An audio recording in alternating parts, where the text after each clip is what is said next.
Hello everyone, good morning সবাইকে। সকাল সকাল রেডি হয়ে চলে আসলাম জিমে আমার লক্ষ্যে পৌঁছানোর জন্য। আর আজ আমার ট্রান্সফরমেশন জার্নির ডে 14। আর আজ ছিল আমার চেস্ট অ্যান্ড ট্রাইসেপের ওয়ার্কআউট। চেস্টের জন্য ফার্স্ট এক্সারসাইজ করেছি ইনক্লাইন ডাম্বেল প্রেসের 3টে সেট, প্রতিটা সেটের 15টা থেকে 20টা করে রেপিটেশন। তারপর নিয়েছি পিক ডেক ফ্লাইওভারের 4টে সেট, এটাও প্রতিটা সেটের 15টা থেকে 20টা করে রেপিটেশন। তারপর চলে গেলাম ট্রাইসেপের জন্য ফার্স্ট এক্সারসাইজ করেছি ওভারহেড এক্সটেনশনের 4টে সেট, প্রতিটা সেটে 10 থেকে 12টা করে রেপিটেশন।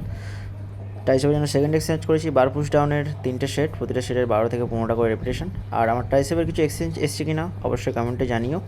তারপর দাদা বললো যে একটু কার্ডিও করে নে, তো একটু কার্ডিও করে নিলাম। প্রায় 1.5 ঘন্টার মতো কার্ডিও করেছি, জাম্পিং জ্যাক্স প্রায় 150টা। আর যারা যারা শরীরচর্চা করো বা যারা জিমে যাও তারা অবশ্যই জানো যে কার্ডিও করতে কতটা কষ্ট হয়। যাই হোক, কার্ডিও করে আমার অবস্থা দেখেই বুঝতে পারছো, একদমই খারাপ, পুরো মরার মতো শুয়ে আছি।